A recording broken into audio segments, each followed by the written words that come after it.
Hello and welcome to the Squeaky Bum Time podcast presented by the Top Football Club channel and the Football Tonight podcast. We are recording this on Sunday, October 29th. I am your host, Laurent Courtines. In this episode, Arsenal and Liverpool have it easy, Spurs stay on top of the league, and we wave goodbye to an Everton legend. But first, it's all about the Manchester derby. City winning 3-0 at Old Trafford. Before we get into that, please like, share, and subscribe. Like, share, and subscribe. Top Football Club on YouTube. Football Tonight podcast on the YouTube channel and Spotify. Hit the notification bell. Do it all. Do everything you can to be a part of the growing Football Tonight podcast, because if you don't do it, who will, and who will be able to hear from us first? It's an amazing time. So get involved. Please get involved. Okay, we will start with the Manchester derby. What an incredible juxtaposition between two clubs. I know that on the Football Tonight show with Chris, I've been sort of staring into the camera multiple times saying Manchester United are the worst run club in football. And this game showed it more than any other game. The club is completely broken. Manchester United do not function as a top-level club. We know that people keep talking about, why do you keep talking about the owners? Everything's happening on the field. Because it all trickles down. It all trickles down. We can do a side-by-side table comparison between Manchester United and Manchester City. Let's do it. Let's start at the top. Who is the owner? The owner of Manchester City is Sheikh Mansour, a hands-off, super wealthy sovereign wealth fund who isn't around. On the other side, we have the Glazers, who just take money out of the club, don't really care. Neither of them really care, but one takes money out of the club, one puts money into the club. The next level down is who runs the business side. At Manchester City, it's Mohammed Al Khaldoon, a businessman who runs multiple streams of business for Sheikh Mansour and the Qatari and the UAE. On the other side, it's Arnold. It's some guy. I don't know who it is. Murtaugh. We don't know what they're doing. The next level down, who's the director of the club? Ferran Soriano. Where did he work? He worked at Barcelona at their best periods and wanted to build a Barcelona club network that didn't work. He tried to get an MLS club for them. And what did he do? He wanted to make a Barcelona football club. What are they doing at City? They're making a City football club with clubs all around. Who's there? Who's the business leader on United side? I don't know. Darren Fletcher? On the football side, who's the director of football? Chiki Gabaristan. He worked at Barcelona under Cruyff, teammate of Pep, and they have been in place with Ferran Soriano since 2011. Who's the director of football at Manchester United? I don't know. They seem to have had one, maybe, but who knows? And who's the coach at the club? Pep Guardiola, the most successful manager in 20 years, who was targeted by Chiki and Ferran Torres from their time at Barcelona since 2011. They only hired Pellegrini as a stopgap. They had the plan in place for 4 years before Pep even showed up. Who's the coach at Manchester United? Ten Hag. He's the sixth manager since Sir Alex Ferguson said, back your manager in David Moyes, handpicked the successor. He's the sixth manager since they lurched back and forth from Rangnick to Ole to Mourinho to Van Gaal to Moyes. You get what I'm seeing here. The whole thing has been broken the whole time at United. The stadium's falling apart. The academy's not producing players. And nothing is working. And it's showing up on the field. Everything is showing up on the field. They cannot be separated one from the other. They cannot be separated one from the other. We can get into the game. First half was United was okay, I thought. They didn't have control of the ball. They didn't really do too much, but they did have chances. McTominay had a chance that Ederson saved. That was a really good save. Rashford took one down on his chest. That was a really good chance. And there were a couple of breaks where the ball turned over where they did come in as a group of four really pushing on to City, where you had Fernandes, Højlund, and Rashford all going at the back line at the same time. Højlund had a good chance that was snuffed out. Now, those were their only breaks, but I think that's to be expected where United are, that those were the types of chances they had. But they did have chances. On the City side, this was all about control. City looked to completely control this game. When you see Foden playing on the wing, you know the game is about control. You had Rodri and Stones in the middle, controlling everything. Everything was about pace. Everything was about control. And nothing really should go away from that. That's how City have played this year. A very patient and controlled version of City with the four super backline that they've been doing of late. So City played with Stones, with Diaz, Noah Kanji, who was out, with Gvardiol and Kyle Walker across the back, with Stones in the midfield with Rodri most of the time. So it was Gvardiol, Stones, Diaz, and Walker, but Stones was really in the midfield the whole time, and Bernardo Silva and Rodri as the two holders. It was a 4-3-2-1. Not really normal for City with Grealish, Foden, and Alvarez behind Haaland. And they controlled the game. Silva, first 5-10 minutes, like I said, were a little bit cagey, but then Silva started really controlling the game. Amrabat played in the holding role for United with Dalot, Maguire, Evans, and Lindelof across the back. Eriksen and Amrabat, the holding midfielders, with Fernandes, McTominay, and Rashford in there as well. But McTominay really was dropping in deeper. It didn't really work. I thought Amrabat was actually quite good in this game, and United were holding on really until there was a penalty I hated, frankly, on 26, on a cross play, on a set piece. Rodri got pulled back by Højlund. They looked at it. VAR looked at it for at least a minute before they called the ref over. So the game was going, and then they called it over. He looks at it, and it's a penalty that should never be given. Frankly, I didn't like that it was given. It's the same play that would happen in every game. I don't like VAR. I said it. I was at the Bluefoot here in San Diego, and I said it out loud. I don't want to win a game like this. I don't want this penalty. I got yelled at by somebody like, "What do you care?" Because this sort of play sets the narrative in place that City didn't deserve this or that United were hard done. And I didn't want that. United were not hard done. They were terrible and deserved to lose this game, but they can now hold on to the narrative that perhaps maybe if that goal hadn't gone in, the game would have been different. Okay. I don't think that's true. I think that City would have won this game easily any game of the week, twice on Sunday, 3 times on Wednesday, and whatever. But after that, the second half Ten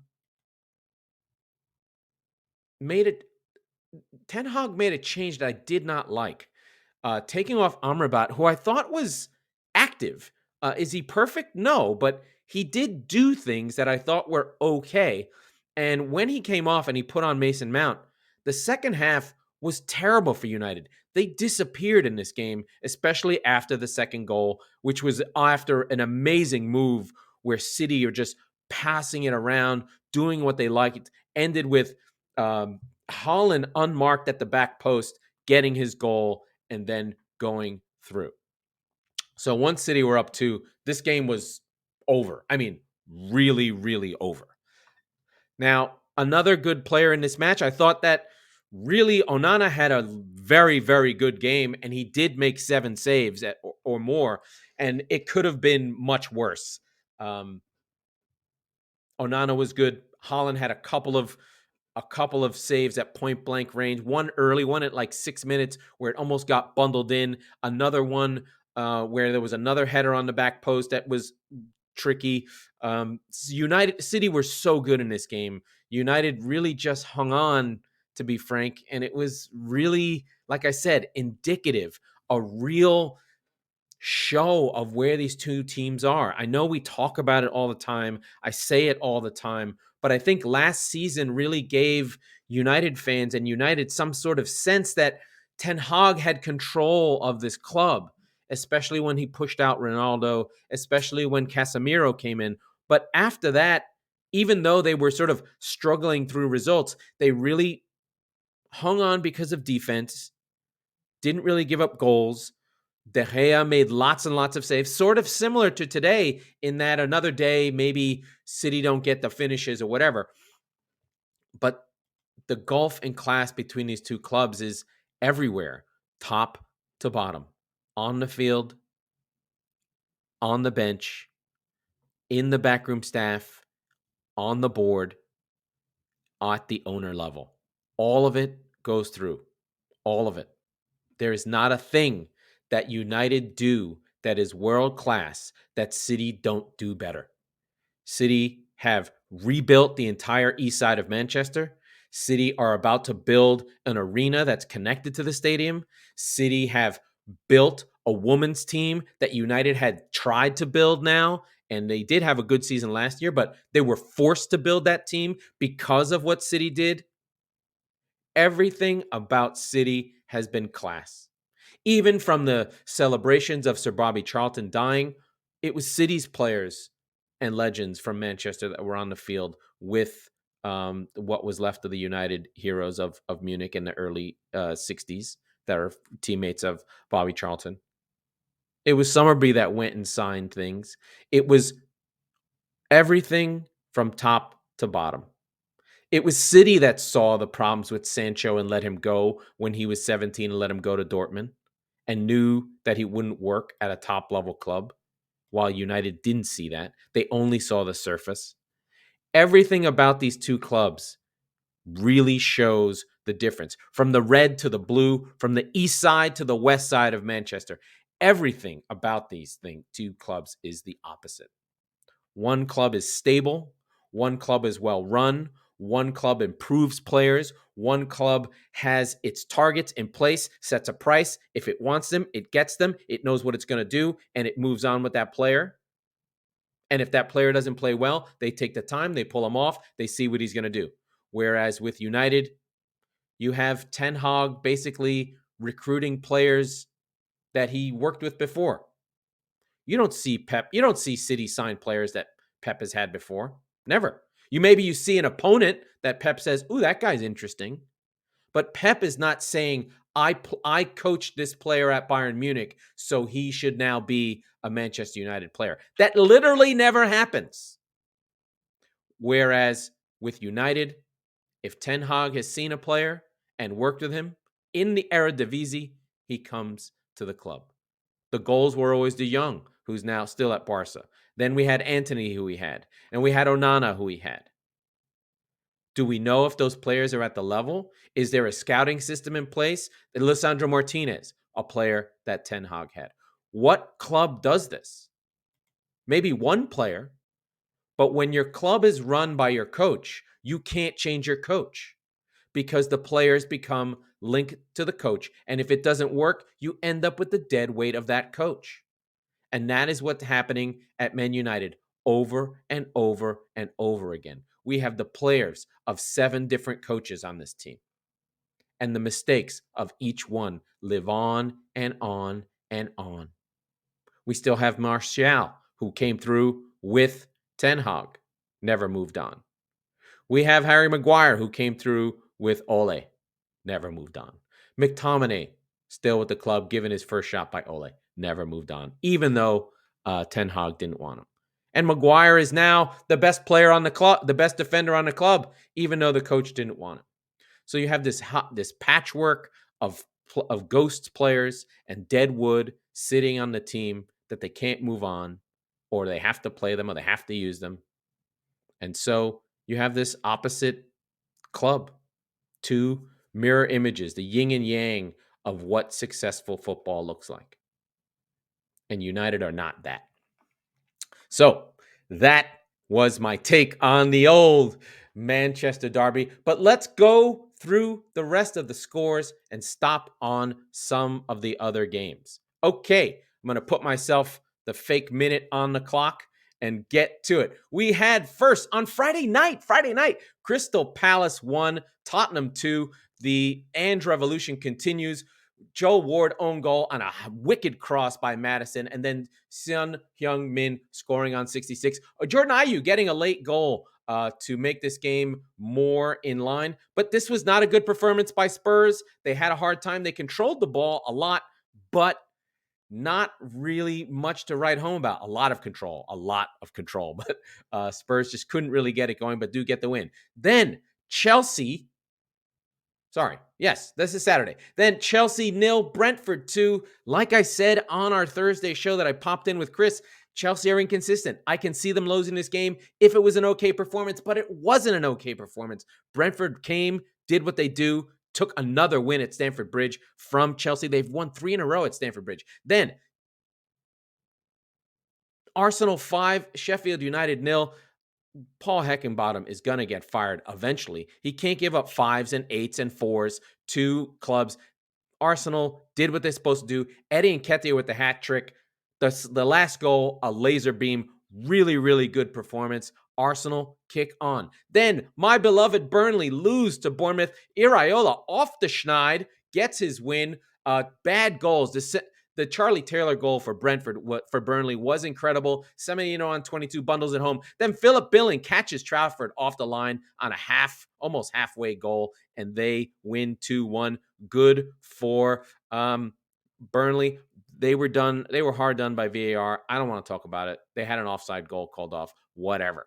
Then the best game of Saturday was Wolves 2, Newcastle 2. What a fantastic game. If you missed this one, you missed a winner. First, Newcastle went up on 22. Callum Wilson bundling it home after 2 nice touches. Then Mario Lemina on an amazing fireball header gets it in. Callum Wilson then levels it on 45 on a penalty. I don't remember this penalty.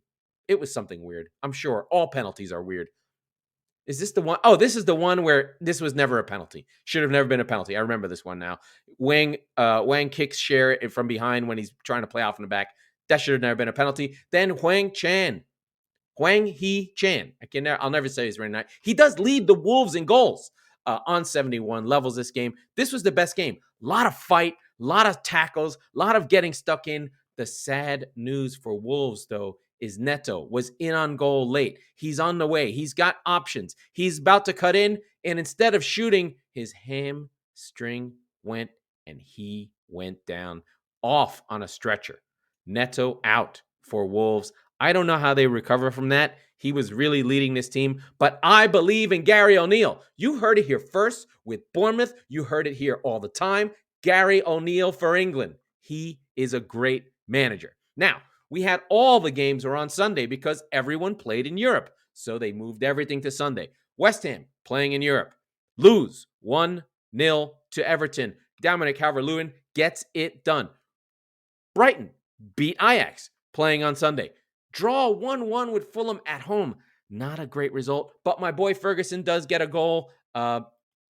Lucky there. And then João Palhinha, who should have been sent off. He threw an elbow at Pascual Gross in the face, and they didn't catch it. Palhinha levels it on 65.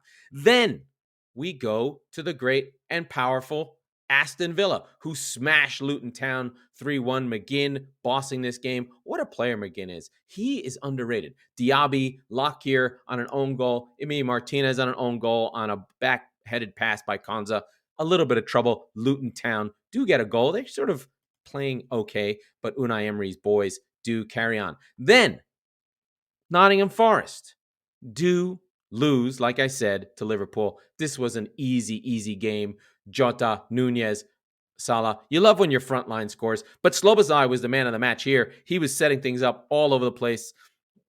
The last goal for Salah, what a mess for my guy, Mr. Turner. He just was wandering away, and Slobozai from deep in his own half finds Salah, confuses Turner, and that is that. And then, of course, we have United City, with City dominating the game. Now, I want to go back to Everton and talk about their chairman, Mr. Bill Kenwright. He passes away this year, yesterday. He was the chairman of Everton since 1999. He's a guy who puts on plays, an impresario, a character within the football club, and the type of person that every club needs. A person who loves the club. He breathed Everton. He loved Everton. Everything about him was connected to the club, and he passes away, leaving a legacy of being a really good owner, a really good conduit of the players to the club, and through that through line that United doesn't have, that you'd really love to see someone like Bill Kenwright on the board, connecting the club to the people. But the end goes badly. It's a love affair that ends badly, as Robbie Mustoe put it on the NBC show in the U.S. Just, once they sold to Mashiri, they spent money. They thought it would work. Then they had conflict within the boardroom, and Bill Kenwright kind of lost his way connecting to the fans and understanding and being that voice of the fans within their boardroom. And so that disconnect with the club does happen. It does happen. It does happen. Anyway, so let's go to some of the individual games a little bit more. I did give it into scores, but I want to go a little bit more in depth on each one of the games. Starting with Spurs. Spurs are really in a great position right now. If we look at the table, they're getting their wins. They're ticking things over. Spurs, after 10 games, stand on 26 points. That's 2.6 points per game. That's a lot.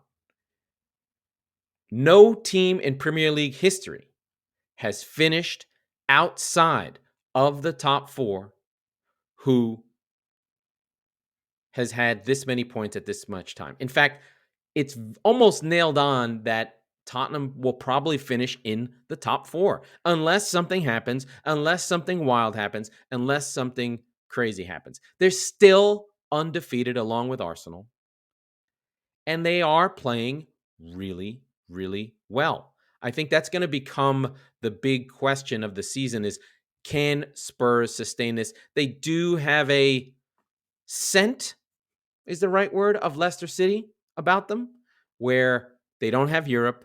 They have some up-and-coming players. They have a coach we haven't seen in a while. It's a little bit innovative.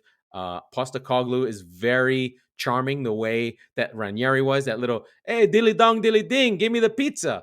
So there's a little bit of similarity there. But this is Spurs. Their underlying numbers still aren't great. I wouldn't say that they are the top team in the division based on nerd. They're definitely not the top team in the division based on nerd. Based on nerd, the top team in the division is Manchester City, but they are still, based on the nerd stats, in the top six, which I think is probably accurate. They're probably a top six side based on how much they give up and how much they score. What's really saving them right now is Vicario in goal saves them at least a goal every game. Out of 10 games, he's almost plus 10 in terms of what you'd expect them to give up and what they've given up. More like plus 3, which is fine. And then they're plus 4 on goals, but they've always been a plus on goals, and that's due to Heung-min Son being one of the great finishers you'll ever see. He simply always outperforms his XG. So that is not unusual. And they do have the points in the bag. They are getting Betancourt back. They just got Brendan Johnson back. He assisted in the goal. The second goal for Spurs was fantastic. A move down the wing, interchange with Madison onto Johnson, who flicks it into Son, who finishes it. An incredible, a fantastic sweeping move that it's unfair for poor Palace to be unable to do that, but a great goal. But, with Spurs, they've got the points. They've got everything they need. The numbers are the numbers. It's just how we predict them going forward. They're going to need to improve on their defense. I think they have been getting lucky, to be fair. And Vicario has been, I believe that's his name. I don't want to get it wrong. Is it Giglio Vicario? something like that. He has been carrying them and preventing goals, plus, luck. So, yes, Guglielmo Vicario. He's been fantastic. And then Mickey Van de Ven, of course, we talk about, and Romero have a great partnership. So that's working for them. So they're preventing stuff. And then the other piece is Son on the other side. They still got to keep things going. I feel like if they get a Madison injury, they're in trouble. There's no depth on this team.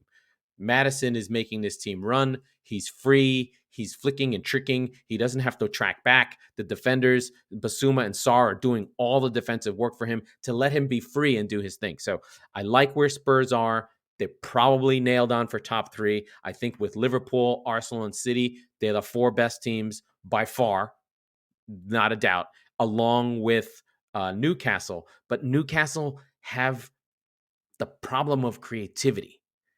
They are a good team using, very similar to old Liverpool, where they use turnovers as a means of unlocking defenses. But if they don't turn you over and you sit deep against Newcastle, they have a hard time creating goals. They do not have a player like Madison. They don't have a number 10. They don't have someone who can break things down. They're doing things with power, trickery, and turnovers. So different spokes for different folks trying to solve the problem in the Premier League of scoring goals.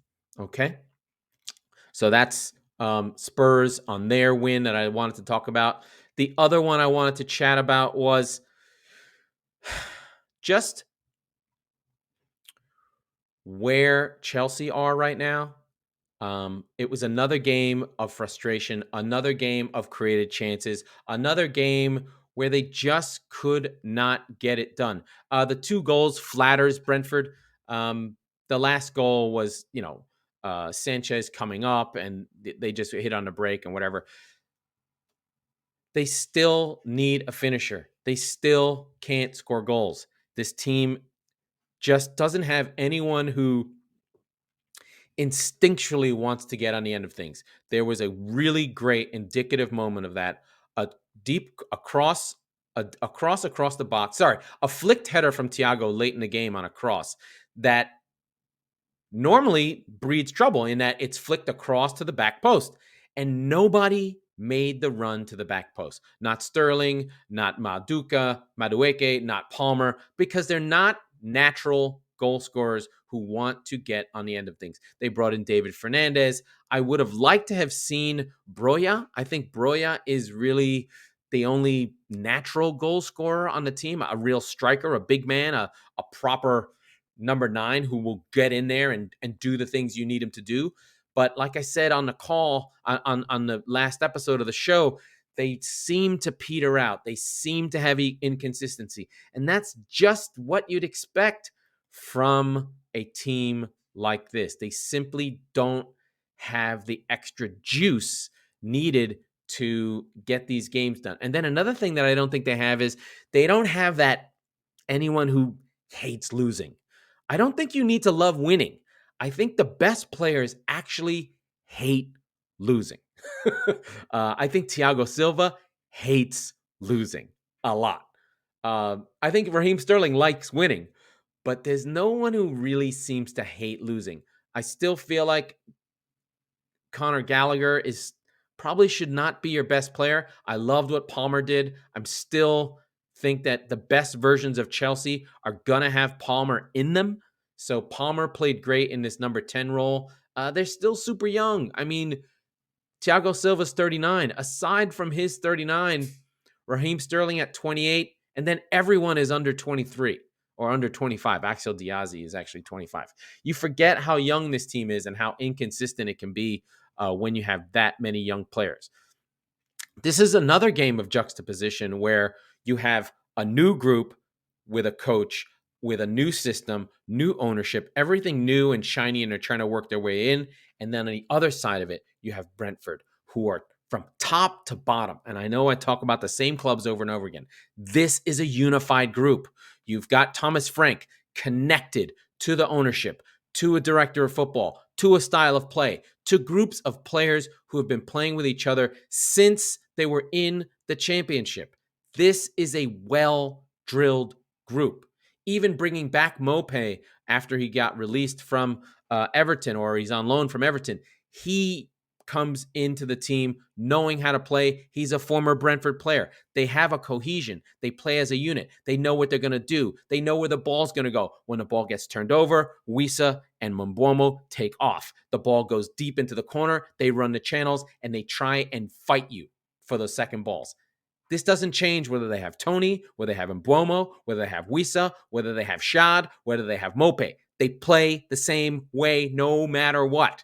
They know they have Norgard in the middle to fight and win balls. They know that they have the fullbacks will defend. They know they have Pinnock. They know when they're on set pieces, they've worked on them and worked on them and worked on them because they were one of the first teams to have a set piece coach. This is a team that will beat you on the break and get their goals on set pieces.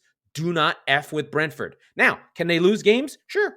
All happens all the time. They had a tough time adapting to all these games, but they still are a positive goal difference, +4, which is the same as Brighton, which is better than Man United, which is better than West Ham, which is better than Chelsea. They're a +4, which is massive for a club like Brentford, and they sit in 10th. So 2 teams, we have United and City, yings and yangs of each other, one going up, one going down.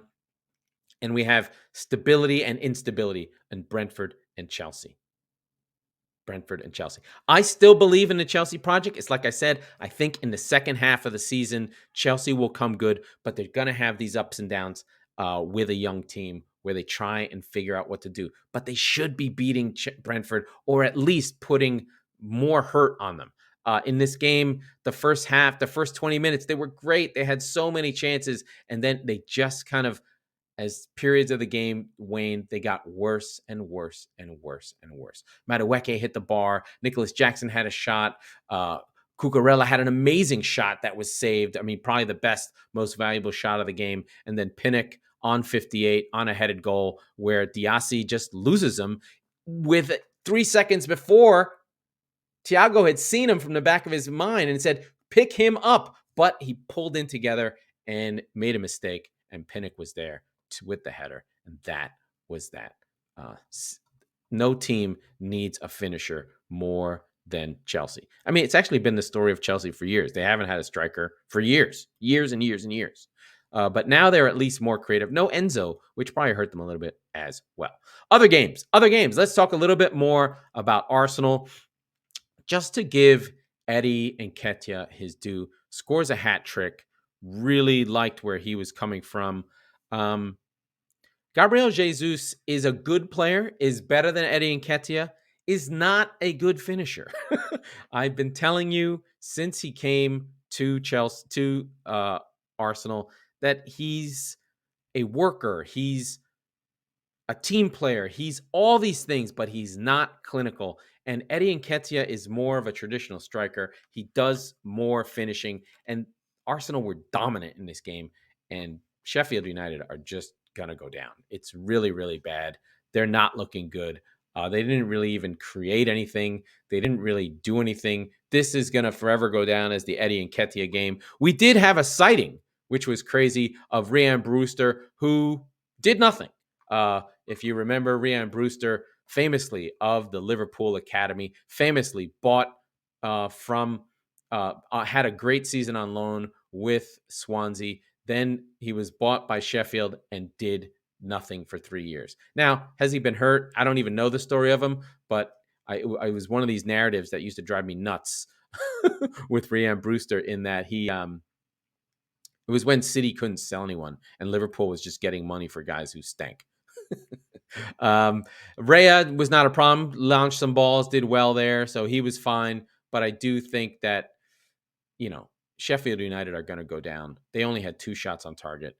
2 shots, period. None on target. I don't know when they're going to fire him. I don't know who's in line to take the Sheffield United job. Maybe it's Chris Wilder. I don't know, but it's looking bad for them. Let us go we talked Arsenal, we talked Spurs, United and City all together. Liverpool, easy. This is all I can say about this one. Liverpool still Probably won't feel like title contenders until they play a few more big games, I think. How do they do against City when City are at their best? They're getting clean sheets. They're getting better. The midfield project is working. So Slobozai is becoming a matinee idol. McAllister and Gravenberch all in there. The Konate, Van Dijk. So things are stabilizing. Nothing's hurting. You still have Allison. So I think Liverpool are there. They're there or thereabouts. But I'd ask Liverpool fans, do you feel like this feels do you feel like this feels like a title team? I don't think it does yet, but they could win the title. There's no reason why they couldn't win the title, of course. I mean, it's there. It's always an option. It's Liverpool after all, right? Like, they're not bad. They're just not there. I don't think we trust it yet. We don't trust it yet. Now, could they win the Europa League? Absolutely. Like, this is not a this is a Champions League knockout round team that is in the Europa League. So they would win a group easy, especially with Anfield. So I think that Liverpool are still a work in progress, still getting there. I don't feel like they're bad. I don't think, there's anything wrong with them or whatever. Their underlying numbers are really good. They've had some big wins.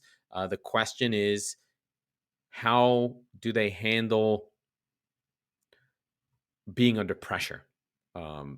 Do they have those defensive lapses?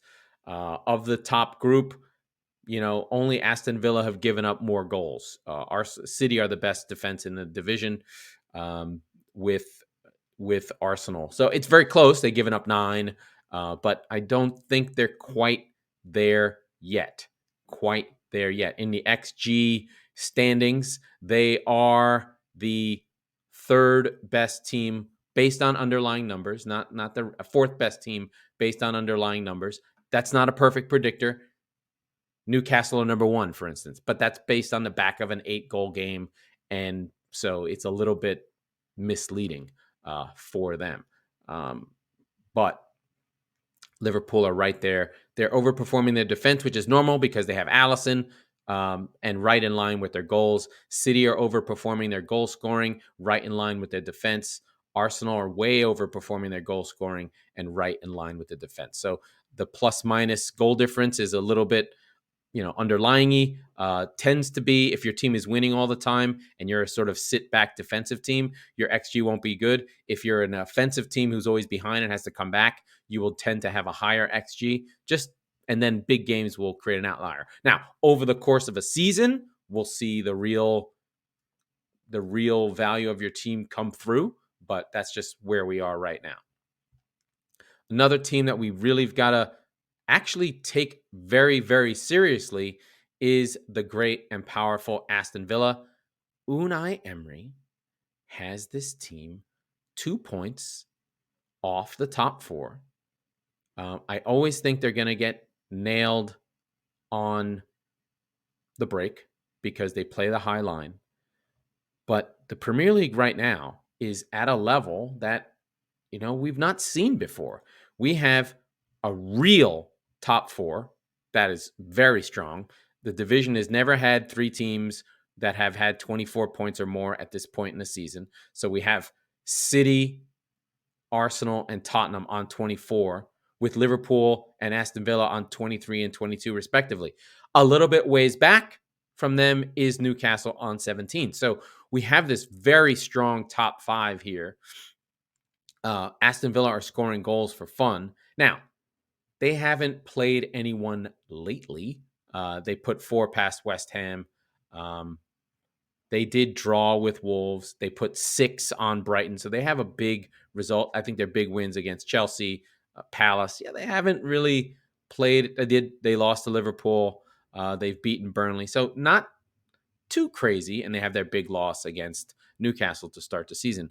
But otherwise, and they still have Nottingham Forest next. Their next big game is on Thanksgiving against Spurs away. That'll be a test for them to see where Villa are But they've had a pretty easy schedule, but it starts to get tough. They'll have Villa, will have Spurs, City, and Arsenal back to back with Bournemouth mixed in there. So it's going to start to get tough, and we're going to find out what Villa are actually made of. So that's where they are.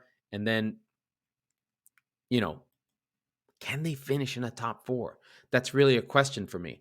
But if I believe in Spurs and I believe in Arsenal, and we know what City and Liverpool are, there's just not room for them. So the top four, in terms of talent, in terms of coaching, in terms of where they are, the surprise is Spurs, but those points are in the bank. The top three are the top three. There's really only one spot for Aston Villa, Newcastle to fight for, and Spurs to fight for. The division is just so good right now. My top four prediction for Brighton, I think, is out the window. I just don't think they can get there. I don't think Chelsea can get there anymore. But where we finish, how this league plays out, it's so compelling now. There's so many good teams. There's so many good players. It's kind of crazy. It's kind of crazy. I won't change my view here. But let's sort of go through the table here. After 10 games, we've gone through them all. 10 weeks, a quarter of the season done. Spurs, top of the league, undefeated on 26, followed by Arsenal on 24, also undefeated. The difference between them is just a draw, the North London derby, essentially. Then City, who have the 2 losses because Rodri was out, on 24 as well. Arsenal ahead of them on goal difference after the 5-goal win.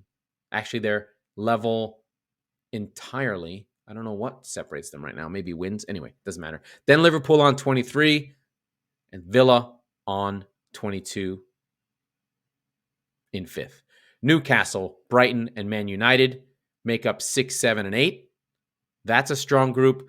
Not really anything to separate them. Brighton and Newcastle are level on 17. United, West Ham, and Brentford, 8, 9, and 10 on 15, 14, and 13, respectively. Then we have 4 teams tied at 12. So the 11, 12, 13, 14 on 12 points. Chelsea, Wolves, Palace, Fulham. Fulham are the worst of the group on -7. They've had some real tough losses, and Chelsea are +2. So their quality is there, but they're just not getting results. You'd expect them to have a couple more wins. Then on 10, Forest and Everton make up 15 and 16. Bournemouth on 6. This is the group that's going down. Bournemouth, Luton, Burnley, Sheffield United. This group of 4, 3 of them are going down. So Bournemouth on 6, Luton on 5, Burnley on 4, Sheffield United on 1 without a win. I think it's a tough row to hoe. I'm concerned for Burnley, even though I believe very strongly in Vincent Kompany. But I think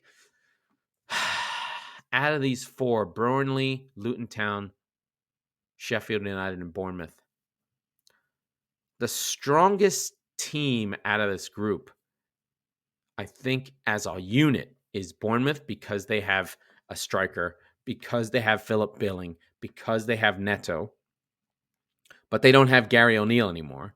And then the most cohesive and style-based ready for the fight is Luton.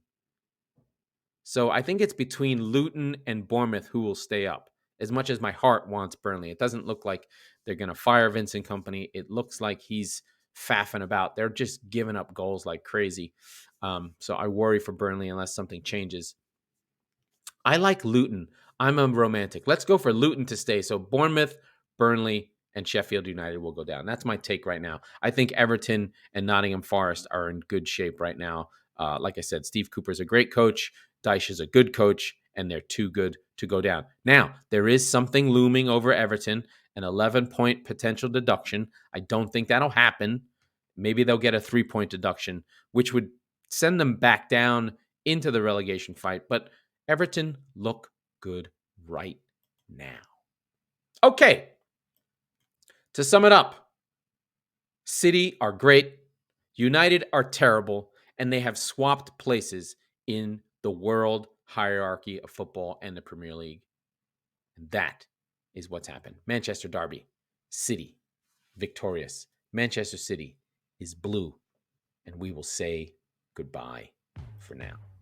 Okay, that was the Squeaky Bum Time podcast with Laurent Courtines. We are the exclusive Premier League wing of the Top Football Club YouTube channel and presented exclusively by the Football Tonight podcast. We record on Sunday, so be sure to subscribe wherever you get your podcasts so you never miss an episode. And if you're listening on Apple, please rate and review the show because it means everything. And we will be on the Football Tonight show tomorrow with Chris. Okay, bye.